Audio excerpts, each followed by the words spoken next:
Do you feel drawn to learn more about witchcraft and the occult, but feel lost on where to start?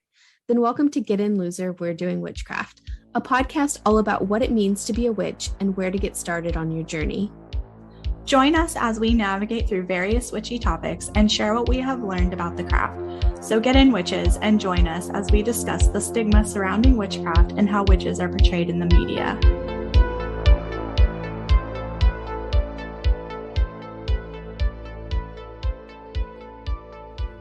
I think you have like 14 drinks there. I really do. I came prepared. I did not. I brought a gin and tonic and it's almost gone. So today we're talking about stigma surrounding witchcraft and how witches are portrayed in the media. Just to start off, the Oxford Language Dictionary defines stigma as a mark of disgrace associated with a particular circumstance, quality, or person.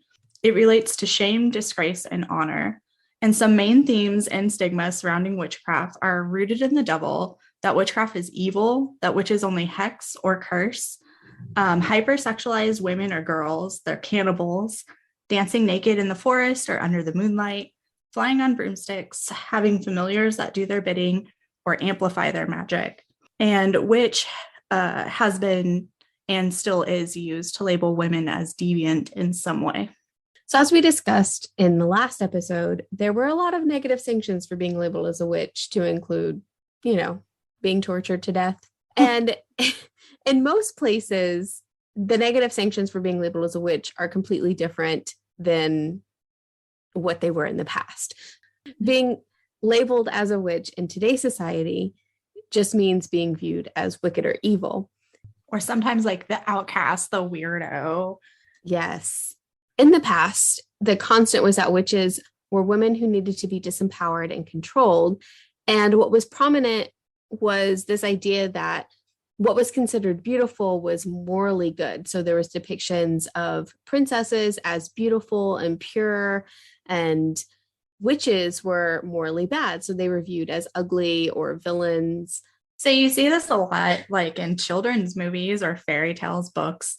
Practitioners were often believed to do like human or infant sacrifices. And that makes me think like back to the Hansel and Gretel, the children going through the forest and being like cooked and eaten by this witch that fills them with candy.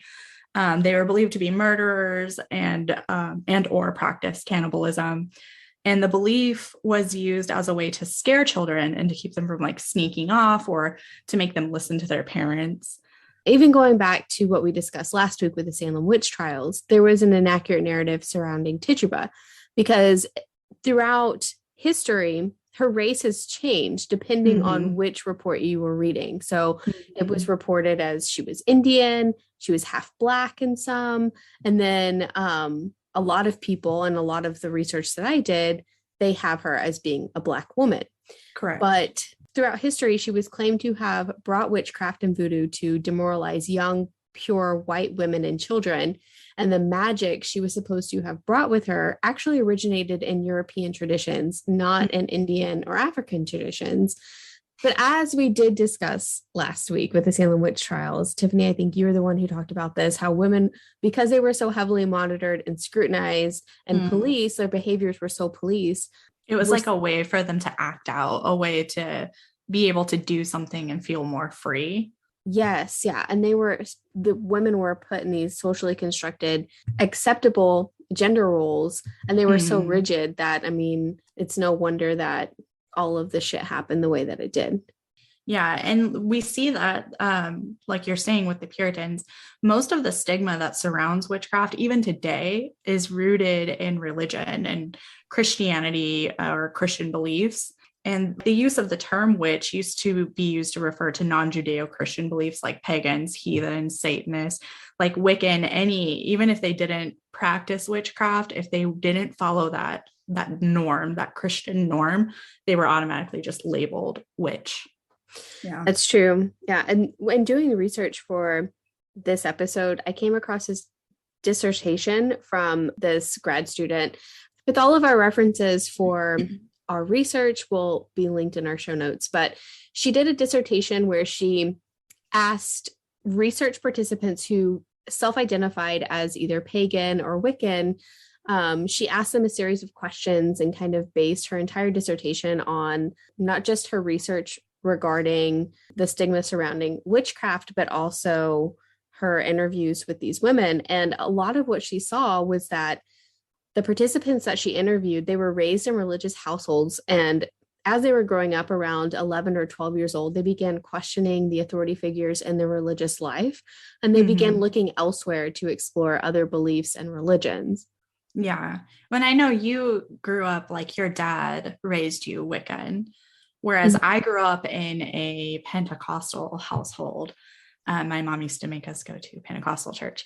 So I wasn't allowed to watch a lot of the movies that everybody is like, oh my God, I love, like I told you, I recently went back and watched, what's it called? Practical Magic, because I wasn't allowed to watch it when it came out because it was about witches. I wasn't allowed to read Harry Potter as a kid because that was witchcraft and that was of the devil.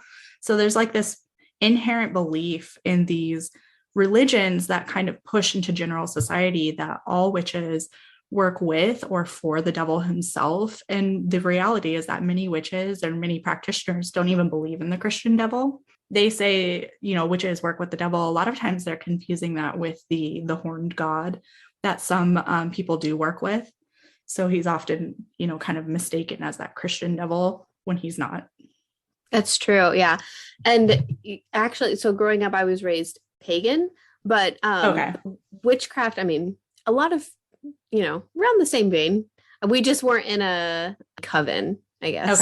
Okay. But yeah. Similar. I know what you meant. Yeah. Yeah. A lot of witchcraft symbols are tied to Satanism, and it can make difficult for practitioners to be open about their beliefs. And even something as simple as a pentagram or a pentacle oftentimes has these very negative connotations. My sister got a pentacle tattoo on her chest, and people just assumed that she was just this huge Satan worshiper, and not even understanding or really knowing anything about this symbol and what it means. They just assumed, oh, well, I've seen that in a movie, and those people who have that in a movie, they worship Satan. So obviously you're a Satanist, which there's nothing wrong with being a Satanist. It leads to that stigma that witches are evil and that they worship the devil. And that's not the case at all. Yeah. Well, and if we're being honest, if you think about, like, if anyone even took the time to look at, is it the Church of Satan? Their beliefs are more moral than most people, like your everyday Christian person. I've had more issues with people from a church, like an actual Christian church, than like a Satanist that I knew. Yes. Their beliefs are like, it's just don't do things you shouldn't be doing. Exactly. So. And I feel like that's one of the, I think for me, one of the biggest hangups that I have with just Christianity and religion in general is the fact that for many Christians, what is making you be morally good? It's because you're wanting to look good in the eyes of God and go to heaven. Yeah. But at the same time, like people who are part of the Church of Satan? Is that what it was? I think that's what it is. But I know they have like a very specific name. I can't remember, and I don't know because I don't know a ton about it. But just based I've watched a couple documentaries. Yeah, but outside of that, I don't know much about it. But what I do know is with Satanists and people who, even just atheists, people who don't believe in God, what is keeping them from being evil or being morally bad, quote unquote? Right. Nothing. Like they believe that they're good people and they want to be good people because they want to be good people and they want to put good back into the world. They're not worried about, well, I have to be good or else I'm not going to live in paradise forever whenever I die. And so I think that's a really good way to look at it because, what is the motivation for people to be good people? Yeah. And it's the Satanic Temple. That's what I was thinking of. I don't know if it's the same one you're thinking. It's not the Church of Satan. It's the Satanic Temple. Yeah. And so there's also this like belief that a witch can't be religious and that Christians can't be witches, which there are plenty of people who identify as Christians who also practice witchcraft. And I found in one of the articles that I came across that I was reading on this, I found a quote that said, like, witchcraft itself is a practice. It's kind of like meditation is a practice. And meditation has really strong ties with religion and philosophy, but anyone can do it. So it doesn't matter, like, if you practice, you know, whatever is tied to meditation, you can still meditate. Just like it doesn't matter if you're a Christian or if you go to the Satanic temple or whatever, you can still practice witchcraft. Exactly. And I feel like too, even just meditation in general, like, I don't know why people try to associate that with being a witch or right. Believing differently. Everybody can benefit from meditation. I mean, there's so many scientific benefits to meditation. Yeah, I mean, think about yoga. You know, a lot of people that practice yoga and meditate. Meditation is used in some therapies. Just, it's not tied to one specific thing. Outside of religious stigma, culture in itself acts like a method of social control. Yeah, we see this a lot in the way that the media often whitewashes other cultures' witchcraft and witches just in general. Representation of witches that are people of color or part of the LGBTQ plus community is actually very slim in the media. When they are included, they're often associated with dark magics and they're considered like evil, or their characters are vilified in movies or TV shows. They often vilify magic that's centered around people of color cultures and those of minority groups, while also appropriating from those groups for those that they deem as like your good witches, like you were saying, like the beautiful, the pure, just morally good. They'll take stuff from another like person of color's magic and use it as their own. And then majority that are portrayed will be white women first and then white men. And while they're often portrayed as evil or dark practitioners, there's a small amount of people of color or minority in portrayal. And it's also important to remember that the media portrayal is not a true reflection of real life witch community. Like the real life everyday witch community is a super diverse population that includes many people that are part of the LGBTQ plus community and people of color. One of the things that I thought was crazy when I was researching, it was just the fact that there is still witchcraft hysteria in place in parts of Africa. And I didn't even know about this until I started researching for this episode. In the Central African Republic, for women who are accused of witchcraft today, they are abandoned by their family. Their children can oftentimes be abandoned as well. And they could be accused of inheriting the sorcery gene from a parent. And this could be for anything as simple as earning a living that's too decent to be normal. So earning a little bit above their means, they could be considered a witch. And then because of that, they'll be displaced. Like currently right now in the Central African Republic, thousands of women and children are displaced for being quote unquote witches. And then those that are accused of being witches are victims of mob justice. So cruel and inhuman and degrading methods of essentially torture, including flogging and forceful ingesting of poisonous substances, sometimes even being buried alive, which is just my worst nightmare. So, I mean, imagine that happening here, though. Imagine, oh, you're rich. You're clearly a witch. That just would not fly in America. Like, oh, no, it wouldn't. That would never happen. Like in the past, what's funny is like in the past, it's like, oh, let's accuse this poor person of being a witch so that I don't get accused of being a witch. But now today in Africa, they're like, oh, you make more money. You're not poor. You're a witch. Exactly. Like the complete opposite. It is. Yeah. And then that's just in one section of Africa. In Kenya, there's also hysteria. I mean, there was multiple countries that would come up, but I only picked two because it's just kind of depressing. I mean, well, and if you did them all, we'd be here all day. Like we really would. Yeah, we really would. But I thought it was interesting how in Kenya, there's a huge AIDS and HIV epidemic. And of course, like with everything, there's accusations of witchcraft. And this will lead to social deaths or banishment.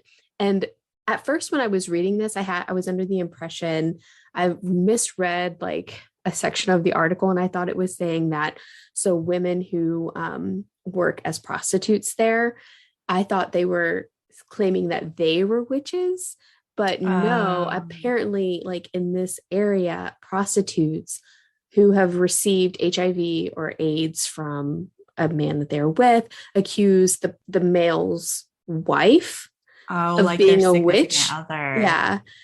And so like they're accusing them of giving them AIDS because they were mad at their significant other for going to a prostitute. Wow. Yeah. So it's just, I don't know, crazy, but that is crazy. Yeah. But just another way like to go straight from, okay, I've caught this sickness and I probably got it because I was not participating in safe sex practices. Yeah. Yeah. To accusing other people of witchcraft. And of course, this leads to social deaths and banishment within the community, which is not good, especially if you're trying to make a living. You know, you've basically been banished by your entire community. But the dominant narrative in popular culture constructs witches, as we've mentioned a couple of times so far in this episode, as being evil, satanic, and scary, or as monsters. And I feel like even with teen witches now, it's just seen as a phase. I mean, I know we'll kind of get into this in maybe even a later episode as well. And I think I kind of mention it in my research for the next episode, but just how teen witches, because they are coming into themselves and they're learning more about who they are, most people just, oh, it's just a phase. They'll get over that. They don't really believe in this stuff. Yeah. And so it makes it difficult, especially for people who are trying to come out of the broom closet. Essentially, they're hiding their witchy identity to avoid the stigma it brings and to avoid social control mechanisms because they're so afraid to be discriminated against. And I mean, I can definitely understand that because depending on where you live, especially in America, it can be terrifying to come out of the broom closet. Yeah. When you see this, not only with teen witches, but this narrative runs so deep that even as adults, if someone asks you, oh, are you a witch? You're like, do I answer? Or are they just trying to get to know me and have that conversation? Or is this like a witch hunt? Like, are they going to go tell all the neighbors, hey, so-and-so down the street's a witch, by the way, stay away from that house. Right.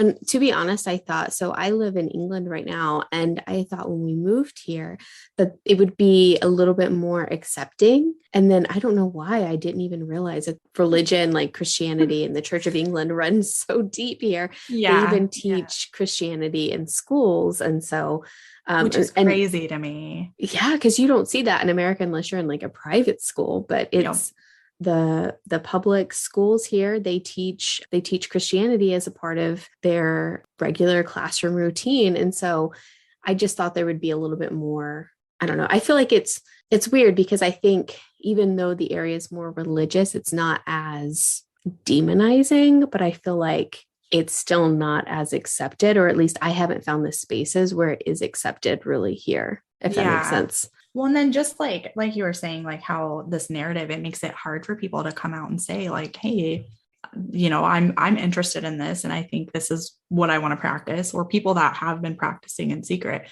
It makes it really hard. I found this, I didn't, you know, at first when I saw it, I was like, I'm just going to tell Sam about this because I didn't think that it really fit into the episode itself. But the more I started like researching and going through the narrative, even though this quote is from 1992, it still is kind of how Christianity or people of religious communities like Christianity look at witchcraft, and they tie it to anything. So in 1992, in response to the feminist agenda itself, not even like in response to witchcraft, but in the feminist agenda, a TV evangelist named Pat Robertson stated that the agenda was a socialist anti-family political movement that encourages women to leave their husbands, kill their children, practice witchcraft, destroy capitalism, and become lesbians. So like he automatically is like, feminism, clearly evil, murderer. What is the word I'm looking for? Lustful? Yeah, lustful. Yeah. Yeah. So he looks at it and he's like, feminism, oh my God, you know, murderers, witchcraft, being lustful, leaving their husbands, destroying capitalism, and they're going to become a lesbian. Just the things that like society or religious groups themselves just group witchcraft into. Witches aren't running out there like murdering everybody. Most of us have like gardens and cats. Right. Yeah, not even close. This guy he sounds like he has real fun at a party. Real fun at a party. Yeah. And he's probably got some issues with his own sexuality. Let's be honest. Correct. Like why would you, even if you were just going to focus on the feminist agenda, go to that extreme? Like that escalated murder so much. Destroying families. Destroying families, destroying capitalism. Well, and it is from 1992, so it is very dated, but I still think it's important that 1992 wasn't that long ago. Like when we're looking at like the history of witchcraft, we're looking back into like the 14 and 1500s. This was literally in the 90s, not that long ago. Most people that are probably listening to this podcast were at least children at that point, not that long ago in like a historical context. Nope, it really is not that long ago at all. And to think that there are some people out there that still believe this way, it's just scary. It is really scary. It is. And then you wonder why so many people want to stay in the broom closet. This is why. Yeah. Well, and I was actually talking to one of our friends about this recently. She's a librarian, and she was talking about all the recent book banning issues. That's been a really big issue right now because some of the books that are on this list are, like anti-Nazi graphic novels are being banned because how dare you teach my children that Nazis are bad. But she was noting how many of the books that have recently been put on this list were put on for witchcraft. Like Harry Potter has been banned from middle school libraries in some places. So something like as simple as a Harry Potter book is being looked at like absolutely not. That's incredibly sad. And it just, even, outside of Harry Potter, but even just the Nazi books and stuff. How do we stop history from repeating itself if we don't educate our children on the terrors of the past? Why is it an issue that your children are learning that, Nazis were a thing and Nazis are bad? Why is that a problem? Yeah. And why is witchcraft being lumped in with that too? Like, we don't want our kids to know. It's wild. And just goes to show how the term witch has been used in the past and is still being used to label women as deviant in any way possible. Yeah, women who cause mischief and magic are powerful and therefore they're deviant. Whenever I was doing research, what I found too from that dissertation that I was referencing earlier, she had mentioned that when she was talking with participants and say they were open to their parents or their loved ones and friends about who they were and what they believed in. One group that the participants that she interviewed were adamant about not knowing about their personal life, about knowing about their witchy beliefs were their coworkers. Mm-hmm. And because it's people you see every day and they can interfere with your happiness on a day-to-day basis, they can interfere with your ability to make money. And that's really scary to know that somebody would have that power over you to cause you to be socially banished from a situation because they didn't believe in what you believed in. And so they were going to hate you essentially for it and treat you like shit. Well, and a lot of like witchcraft by just your general public, somebody that has no knowledge of it, they associate it. All witches practice magic spells, potions, curses, hexes, and it's not good. They do things, in league with the devil. They're, worshiping the devil, whatever. But the reality is that witchcraft is about empowerment and connecting with nature and your own inner power and strength. It's about finding harmony between yourself and the universe and harnessing energies from within and around you. So it's not even, as deeply rooted as they're thinking in evil. It's more about how do I, empower myself and, learn to use my own instincts. And then you see a lot too, tarot. Tarot is always associated with witchcraft by people that don't understand that tarot has been used across many cultures for years. So like practicing tarot doesn't mean that you're practicing magic, though it can be used to serve as a tool to help a person gain knowledge from within. For those that don't know, tarot has actually also been used in some psychology type settings in therapy to help a person work through their own problems. So they draw their cards with the therapist and the therapist will tell them like, what is something, on your mind that surrounds this card and helps them like work through all these steps. So tarot isn't inherently like magical, but that's the stigma around it is that, oh, you have tarot cards, you're a bad person. Like you practice evil things. Right. Well, and I see it used in the media so much, like in movies and television, they'll use it as a way to further demonize people. It's funny that you mentioned how it's used in psychology. So I'm a social worker, and my field instructor that I had in my last semester of my graduate school program, she reads tarot. She, uses it as a way to build her own intuition. And I feel like for a therapist, especially because as a therapist, you're seeing a lot of heavy shit, you're hearing a lot of heavy shit. Mm-hmm. You have to also be able to be strong in and of yourself and be able to trust yourself and your intuition. And tarot can help you do that. So outside of the tarot part, the idea that all witchcraft is the same is another like generalized stigma that you see. They think that one specific practice or belief is what all witches practice, when really there's a ton of different practices out there. There's a ton of different beliefs. Just because someone says they're a witch doesn't mean that, they practice dark magic. And while there are witches out there that doesn't mean that all do. Mm-hmm. And then there's like the outlandish ideas, all which, they picture what is shown in like movies and TV, like someone's casting a spell and flames are shooting out of their hands, or electricity or whatever, like something visible, that wands have visible magic, that like Harry Potter, they cast a spell and there's like a stream of light that comes out of it. And then that witches, go around riding on broomsticks. And that actually stems from like a lore that came from the history of witchcraft, that it actually was people using hallucinogens like belladonna and mugwort. So they thought witches were actually flying, but the reality was that they were not. They were hallucinating. Would that not be the funniest thing in the world? Just right. In a well, room. And I think also going back to what you were saying with it all being like rooted in evil, there was a whole period of time in the 80s that people refer to as the satanic panic. So anything that happened, it was all like automatically Satanist or satanic witchcraft with rituals. And even like there were newscasters in the 80s that reported about, oh, are your children playing Dungeons and Dragons in your basement?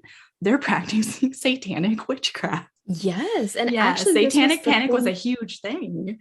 It was a huge thing. And this was something I was going to mention later on in the episode, but I think it fits in perfectly here, is just how it had real life implications back then, or in the 80s, with what happened with the West Memphis 3 and the media manipulation surrounding that. I mean, the gruesome murders that happened, but because of satanic panic and because of media fears, there was a huge bias, and it led the police to zoning.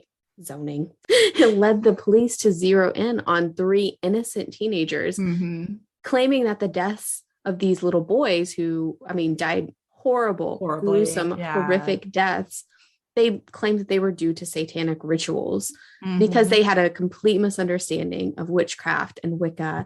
And because the 3 boys, they wore black and wore trench coats. Like, that doesn't make you a murderer, and that doesn't make you a Satanist. And even if it did make you a Satanist, it doesn't make you a murderer. Like, come on now. It's just insane. And sadly, like during that time, that was a common theme that surrounded serial killers or murders. Like, it didn't even have to be serial, any murder that happened, it automatically went to Satanist or witches. Like that's the reason this is happening.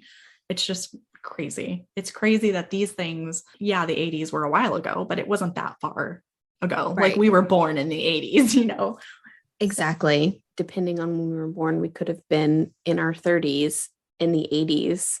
Yeah. That sounds terrible. Yeah. There's no way. No. But thankfully, since the 80s, there's been kind of a modern shift in popular culture. And as we know, pop culture is kind of the main agent of socialization for everyone. And recent pop culture depicts witches as strong heroines rather than villains. And they draw young women and men into witchy identities due to modern day popular portrayals of witches.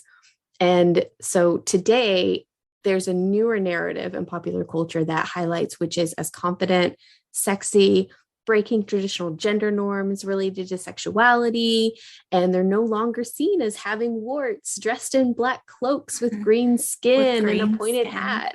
I mean, they may be riding a broom, but maybe not. And recently, they're just portrayed as normal, everyday people with normal lives who just happen to be magical. The only issue with a lot of today's pop culture surrounding witches and witchcraft is that it's now portrayed as an aesthetic, something that's cute and trendy, or like being of like the dark and goth, and everybody just wants to portray this look versus like what it means to be a witch.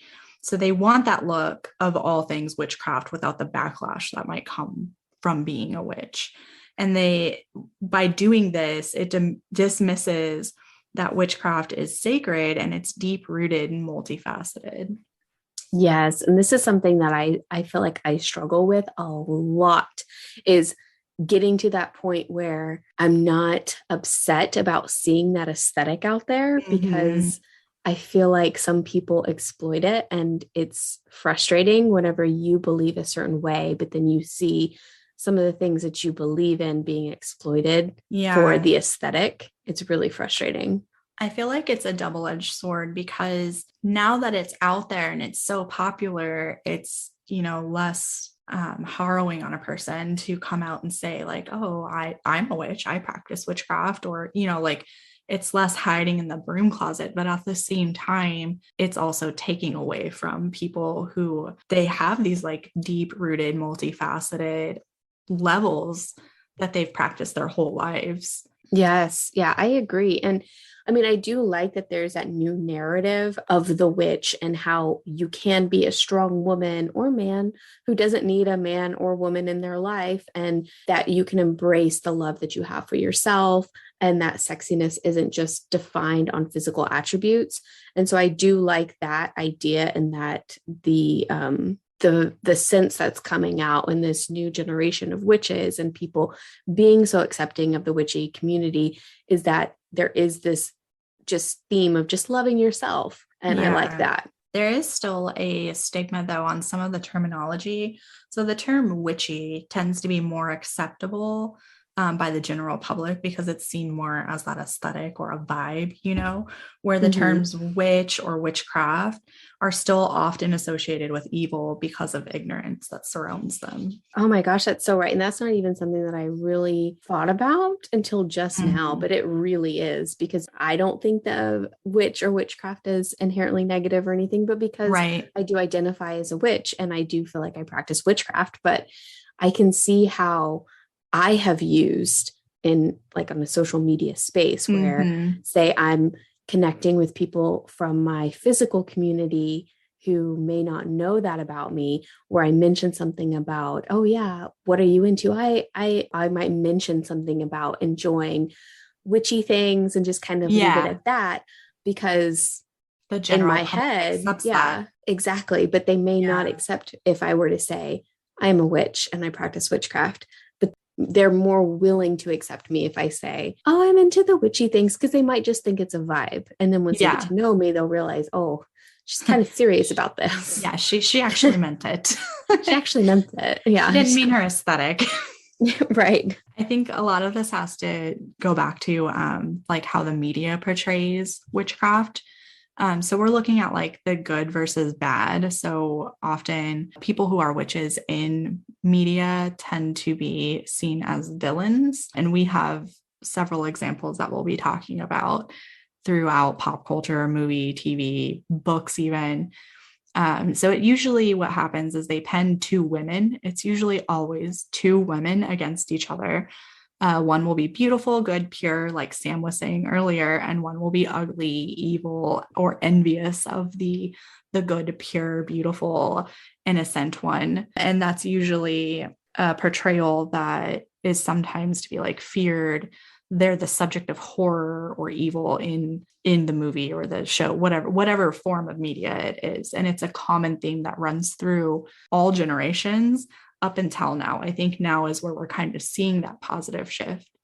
And then often gaining magic it's in line with a woman reaching puberty, and it's sexualizing it again. Like we talked about it in last week's episode, like hypersexualized women were considered like witches. If you weren't this pure little like don't have sex until you're married, they called you a witch in history. So it's going back to the roots of that, like sexualizing witchcraft and young girls. And I think this can be really dangerous because for many witches, they may not know any witches from their daily interactions in their daily lives. There's a lack of positive role models in the witchy community as a whole. And as social media is becoming more prevalent, there's more access to these type of role models. But in the past, that hasn't always been the case. And I will say for me, I mean, thankfully, growing up in the 90s in the Bible Belt, I mean, there wasn't a lot of representation, but thankfully I had my dad there who was pagan, and we always went to the same metaphysical shop, and the woman who ran it, she was a pagan, and they, you know, we had a kind of a community, not that we were super involved in a community, but there was people to look up to, and I had access to literature and whatever I wanted in that. But for a lot of people growing up, and I can't even imagine how for somebody that was growing up in the Bible Belt the same time that I was, who wanted to pursue this path, if all you had was what the media representation of what a witch was, why would anyone want to do that? The media took that historical religious belief that surrounded witchcraft and they just ran with it. So the view has tended to shift more positively in recent years, but we're still getting tons of negative witchy portrayals in any form of media. Yes. Yeah. And for example of that is just looking at pretty much any Disney movie that has to do with princesses. I mean, really, literally every single one of them up until Frozen. Essentially, they just socialize children and reinforce white with beauty and good and pureness, and black with ugly and bad and evil and self-centered. Oftentimes with that, they lump whatever the witch character is in with that ugly, black, evil, self-centered stereotype. Yeah, it's crazy. And so now in some of the recent shows that are out, like The Chilling Adventures of Sabrina, female empowerment came from embracing magic. And there's references to witches pledging their loyalty to Satan, I feel like comes from the views of witchcraft by Christians. And I remember we had talked about this back whenever the show first came out, because I remember you had told me you should watch this show. It's really good. It's based on a graphic novel.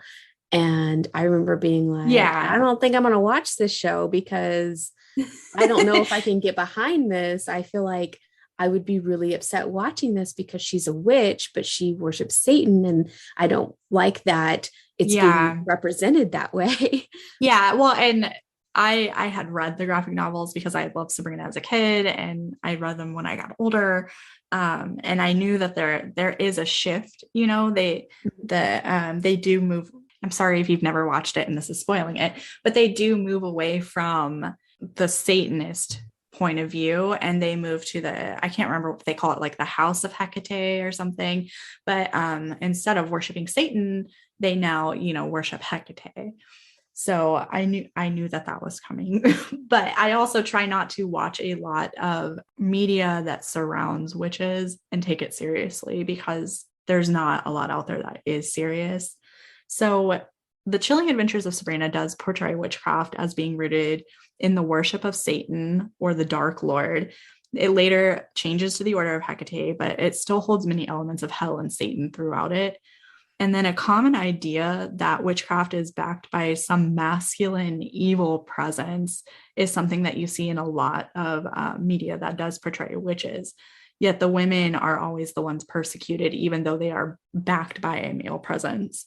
It's the women that are bad and inherently evil. So something that I did come across in research, there was a whole article about how women who write about witches, whether it be books or TV or whatever, versus men who write them, there's very different views and magical concepts. So a lot of the common themes in TV shows, movies, and books that are written by women about witches are empowerment, the use of magic to help others or to fight evil. And then they often have pure intentions. Even if the outcome's bad, the intention was pure. Some examples of this were Sailor Moon, The Love Witch, which I tried to watch this. It came up on like every popular like witchy show, or movie list. So I was like, let me go watch this. I could not get through it. And I didn't see her I didn't feel she was a proper representation for this category, because she essentially is doing like magic to make men fall in love with her. It's this whole movie where she is doing these love potions and the men end up dying because she's giving them too much or, not doing them right. There was a point in time where she's talking to somebody and they're like, oh, I'm going out of town. And she's like, oh, where are you and your husband going? And she's like, oh, I'm going on a business trip. And there's this weird look and sound that happens every time she like zeroes in on a man. So like the wife is like, oh, it's just me going out of town on a business trip. And she's like looks and she's like, oh, I'm going to steal him. I didn't feel that anything about her was pure intentions, but she kept getting lumped into this category of being this pure intended witch. It's supposed to be a satirical horror. It looks like it was made in the 60s. It came out in 2016. It was terrible. I'm sorry if that is anyone's favorite witchy movie. I could not do it. But I could not get into that at all. Yeah, I tried. I think I made it like 45 minutes before I was like, I'm turning this off. It's not getting any better. Because I kept thinking it's got to get better, right? Like it kept getting on these lists of being like this amazingly self-empowered good witch with good intentions. She did not have good intentions. She was wrecking marriages and killing every man she came in contact with. I just don't understand how that one was written by a woman, because that doesn't fit. I feel like no woman would write that. No, it was horrible. But so Sailor Moon, the Love Witch, was on a lot of these lists, but again, I didn't see that one. There's a comic called Witch, Harry Potter, Kiki's Delivery Service, and Charmed are all examples of like empowered witches written by women. And then when you move to the men's view of magic and witchcraft, you get evil, revenge-driven, grotesque, or like, the old hag bending over her cauldron that lives in the woods, dark, twisted entity that manifests in a female character. Almost always. It's very rarely a male character. And some examples of this are, there's a movie that's just called The Witch, and it's about a girl turning dark and becoming a witch. Is that the one with the girl from the Queen's Gambit? It's a newer one. I haven't watched it. Like I read about it. I have not watched it. If it's that one, that one's really good. But yes, it definitely fits in that. Yeah. What is so The Witch, brand new cherry flavor. I don't know if you watched that. It's really weird and very dark. It was good. I really liked it, but it does portray the witch as being like evil, revenge driven, dark magic. Lords of Salem, Carrie, The Witch of the Woods, and The Blair Witch Project were all written by men, and they all portray a female dark witch. So it's weird to see that, like that difference of like, if a woman writes it, it's usually like fighting evil and being empowered and having good intentions, whereas like the men tend to focus on evil or revenge or just ugly and mean in general. Yes, that is really interesting, because I did not know that. I wouldn't even think to research that aspect of it. That's either. Amazing. And the only reason it just popped up, when I was researching some stuff, I was like, wow, I never even thought of this. It was very interesting to me.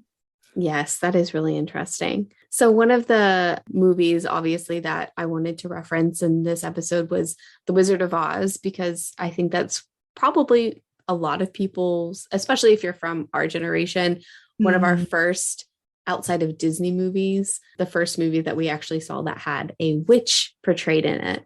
And for those, I'm assuming with all of these movies that we're going to be talking about and just shows in general, I would hope that it's not a spoiler warning for anybody, because after a certain point in time, it's not a spoiler. Exactly. Like, come on. So, but just FYI, I'm going to be spoiling a lot of shows and movies. So for The Wizard of Oz, in this, the evil witch, which I didn't even know she had a name, to be honest. Oh, yeah. I've never seen Wicked or read Wicked or anything. So her name is Elphaba. Is that how you pronounce it? I don't know. I've never heard it. I've only read it. Because, this is a whole book series. Yes. Yeah. And I'd never read it. So I'm just going off of The Wizard of Oz. Just the movie. Yeah. But we're just going to call her Elphaba, because I'm not sure if that's how to pronounce it, but works for me. Works. Yeah. Elphaba is the evil witch. She's seen as ugly with green skin and warts and dressed in black with a pointy hat. Just that quintessential definition of the historical quote unquote witch. And there's also Glinda in this movie. She's seen as the morally good, beautiful, pure, like a princess witch. And in the movie, Elphaba is seen as the tyrant who makes the lives of the Munchkin land inhabitants hell. But Glinda, who is the good witch, I didn't even realize as a kid that she was supposed to be a witch. I just thought she was like a princess. She looked like a fairy godmother to me. Yes. Yeah. I like Cinderella fairy godmother.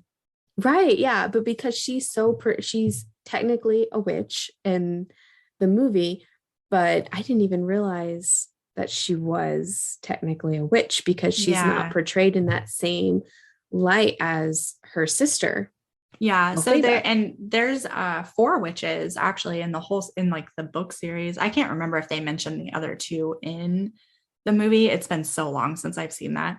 But the north and south witches are your good witches. And then your east and west witches are considered the evil, wicked witches, like the wicked witch of the east and the wicked witch of the west. I'll have to read those books. In the books, I feel like I would end up identifying with Elphaba. Does that ever happen in the books? Or is she just terrible? I mean, she's like she is in the movies. So there's no like a backstory of like, this is how I got to be this way. I mean, it's just, I'm terrible. I think, yeah, it's like, you have east and west witches, and these are your bad ones. And you have north and south, and they practice the good magic. Oh, okay. It's that typical portrayal. You got to remember, these were, God, when did this come out? When did the movie come out? Because the books are even older than that.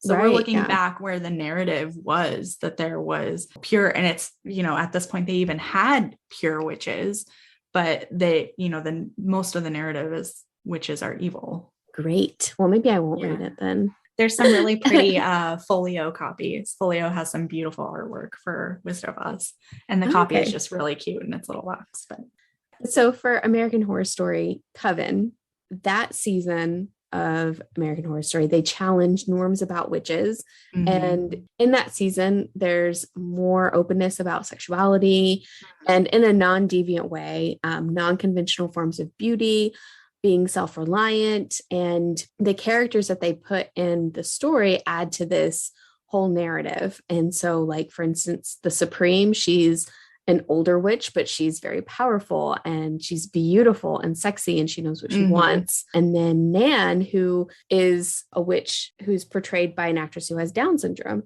And so, I mean, obviously that's challenging the norm of who can be cast in a leading role. She's portrayed as a very strong witch. And then another character in the show, Queenie, is a person of color, and she's also represents a non-conventional form of beauty. And she really comes into her own and finds her strength within the show. And then I think a really good juxtaposition in the show is the fact that Madison, who is the stereotypical attractive, quote unquote, woman, challenges the narrative that morally good is attractive. And she's a fucking bitch. She is. She's horrible. She is horrible.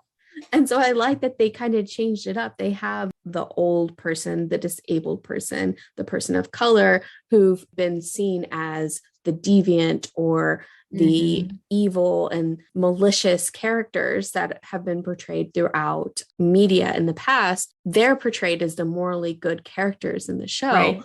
But then Madison, who is usually would be the person that's portrayed as the morally good character and pure and beautiful, she's portrayed as the bully and the bad guy in the show. So I will say that is my favorite season of American Horror Story. I love that season so much. And then I've tried, actually, I think that was like the last good season, to be honest. Like I cannot get into any of the other seasons. I liked good. Was it Roanoke? Oh, I did like Roanoke. But all the rest of them, I even tried watching, I think it was Apocalypse. They tried to do like a coven, like they brought in characters from the coven. Apocalypse brought in a bunch of old like characters from the past. And it still wasn't good. Yeah, I did not like that one. It was just terrible. Well, and then they had like the Purge one, Mhm. the political one. I was like, come on, we get enough politics. I know. Yeah, Let me have my TV show. Exactly. Yeah. And it's just like, even if I identify with some of these characters who were upset about the election, like, I don't want to watch it. I was already depressed. I don't need to be depressed again. And that's then already all over my Facebook feed. Exactly. Like, I don't need to see this again. And then also be like thinking in the back of my head, could this actually happen? Yeah. So please don't put these in my head. Exactly. Another media representation of witches, which is also one of my favorite movies in the whole world, is The Craft. Witches are portrayed as young, strong, and outspoken. They're portrayed as sexy and using magic as a means to control their world, especially in situations where pretty much all the characters possess little power. This is another movie that growing up in a Christian household, I was not allowed to watch. And I didn't watch this until I was an adult, but I absolutely loved it. It's oh my fantastic. gosh, I can't believe you never watched it as a kid. No, my mom went through a period where we weren't even allowed to listen to the radio. We were only allowed to listen to Christian music. So me being me, I pushed those boundaries and I found Christian metal, Christian punk, Christian rap, anything I could to like drive my mother crazy with. That is terrible. I'm not trying to put anybody down with their religious beliefs, but Christian music is really not that great. No, I mean, you have bands like, Flyleaf. Flyleaf was great. They were Christian? Hardcore.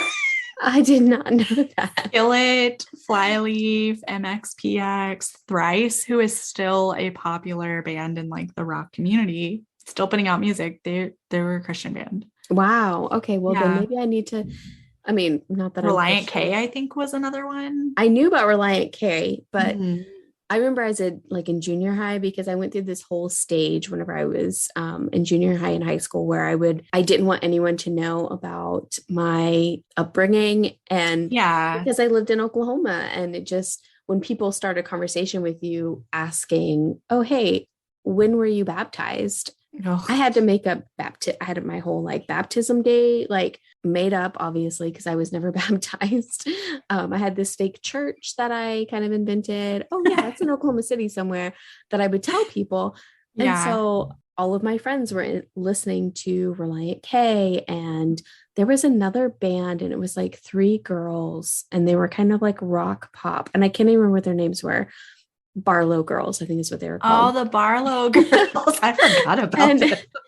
I remember like forcing myself to like that music, but then half of the songs I didn't really understand what they were talking about. And like in Casting Crowns was another one. Like I used to listen to all of these songs or all these bands and just force myself to like them. Isn't Creed also Christian? I think so. It sounds about right. Yeah. Half the time I didn't know what they were really referencing. It just brings back this time of my life where I was trying so hard to fit in with everybody, because if they knew that, oh, you actually don't go to church and you weren't baptized and oh, you're pagan, I would have no friends. And see, I was like the opposite. I wasn't allowed to do all of that. I remember one time it was in middle school. I borrowed a Jewel and Savage Garden CD from one of my friends, and my mom found them in my room and grounded me. Oh no. And I had to find, because she hid them, right? And I was like, well, these aren't mine. I had to steal them back.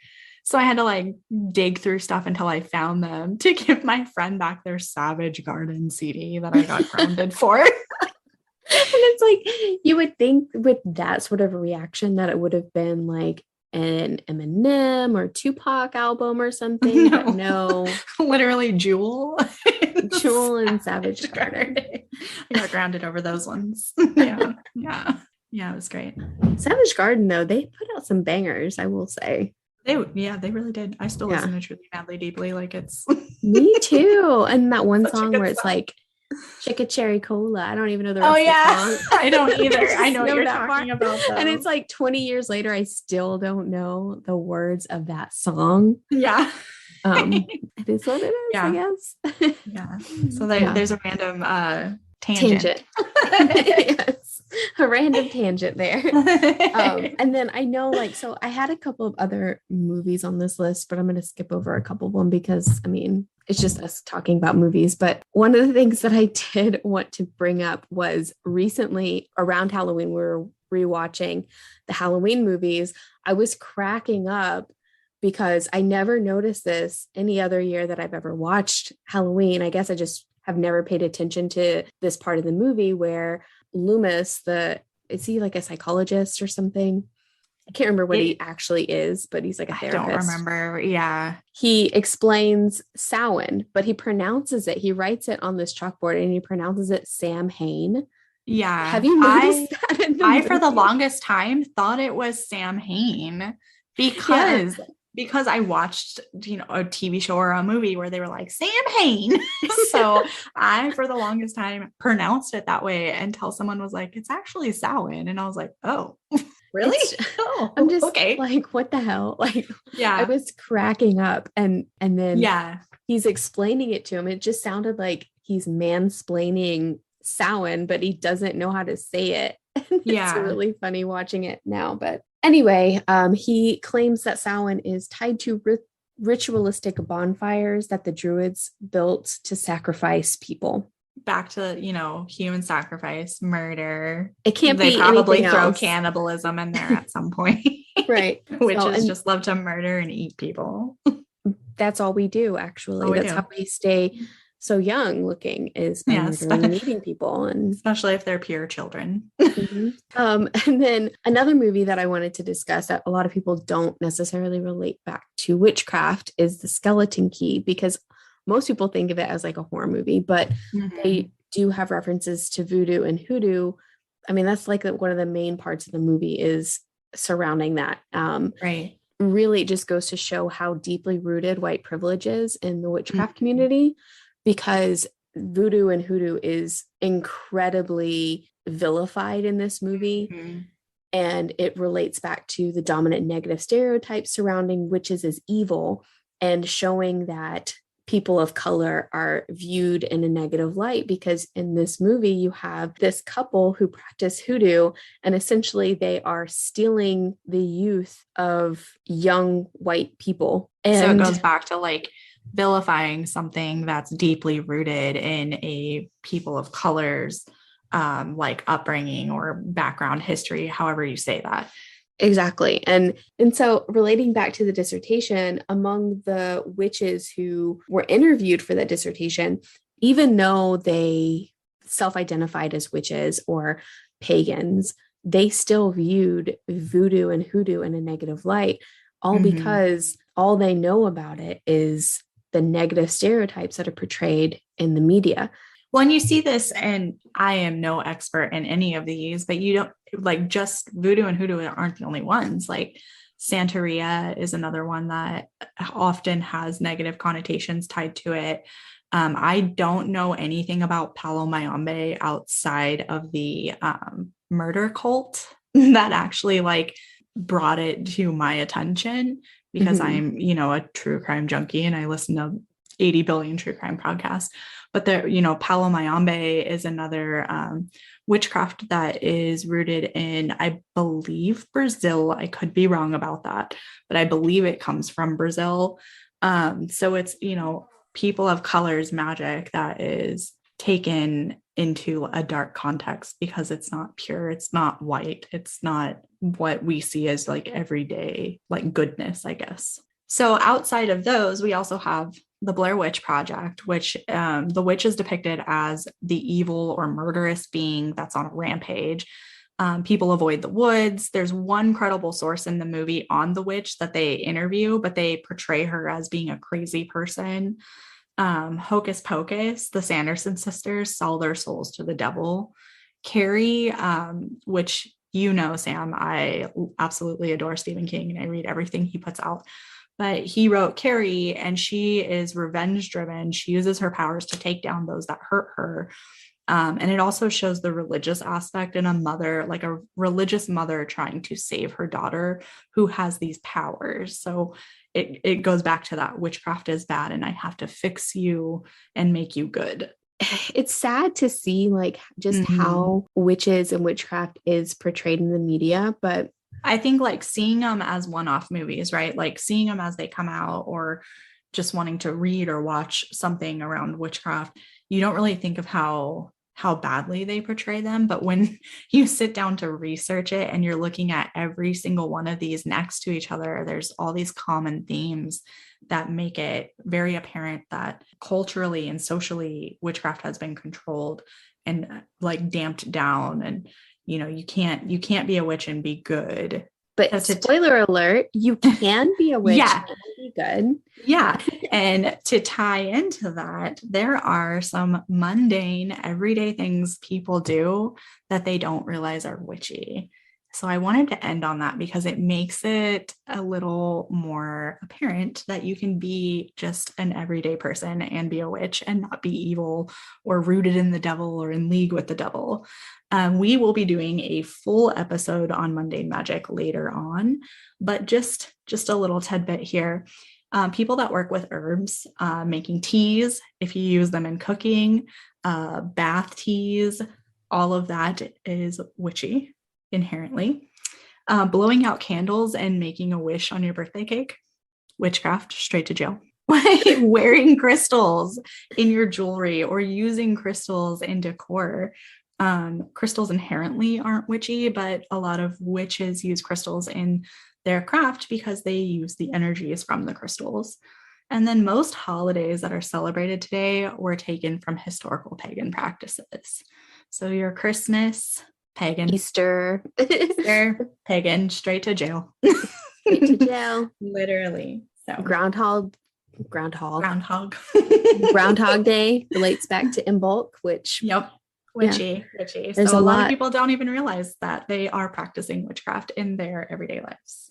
Yes, exactly. And even just in churches, like if you go into a Catholic church and you see them carrying the incense, swinging I feel around, like Catholics are the, what is it? How did they put it? Like 3 times removed cousin of witchcraft.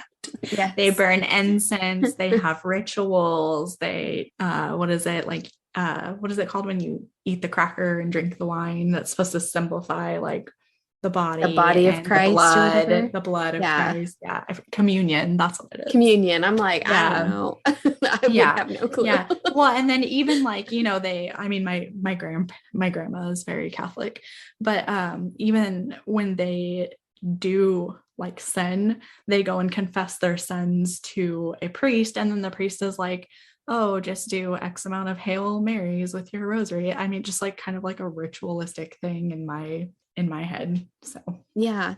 And the whole I have been to, so I will say, like, growing up, we never were a part of really any churches, but I've been to pretty much every denomination of churches at least once, just to see what it was like, because I wanted to try it out. Or I went with somebody who was a member of a church just to see. And I remember in Catholic churches, they used to always have like those little bowls of holy water everywhere. Yep. And so you'd always have to do the whole thing. That's a whole ritual in of itself too, right? Yeah. Catholics, I really do feel like they're like that 3 times removed cousin from witchcraft, because they do practice a lot of things that would be seen as like ritualistic. They have incantations that they, the whole ordeal with my dad dying and his funeral. I know I told you and Alexis about it. Like, my grandma wanted him to have a Catholic burial, even though that's not what my dad wanted. And we as his children said no, and she did it anyways. And we had Catholic priests who had my brothers and I sit in the front row, which cool. But then they wanted us to recite their incantations with them. And my brothers and I were like, no, we're not Catholic. We're looking at each other like, are you doing this? Because I'm not doing this. This is weird. But they practice a lot of things that, to me, it's very like rooted in ritual witchcraft. It just goes to show how everyday magic can be a really good one too that works is that I feel like a lot of people do, and here recently I've seen it a lot on TikTok and Instagram, are people who talk about affirmations and just journaling and being positive and stuff. That's can be considered mundane magic as well, and people don't realize that. And even how like a lot of like superstitious practices, like oh, you spill salt, you throw it over your shoulder, or all of that could also be seen as witchy practices. Exactly. Just a way to wrap up the episode.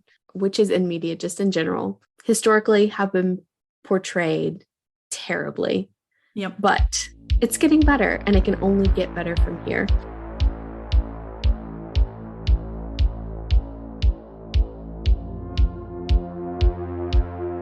That's it for this episode of Get In Loser, We're Doing Witchcraft. You can find our source material for this episode linked in the show notes. If you loved this episode, we would be forever thankful if you leave us a 5-star review on wherever you listen to your podcasts. If you really love the show and want more Get In Loser content, check out our Supercast link provided in the show notes, or search the Supercast website for Get In Loser, We're Doing Witchcraft. There you can purchase a membership to our podcast and obtain exclusives like getting episodes early, shout-outs on the show, access to our Ask Me Anything forum, our monthly newsletter, a promo code for merchandise, and more. You can also find us on Facebook, Twitter, and Instagram at Get In Witches, or email us at we'redoingwitchcraft@gmail.com. Check us out next week, where we will sit down and explore cultural appropriation versus appreciation. Until then, blessed be witches.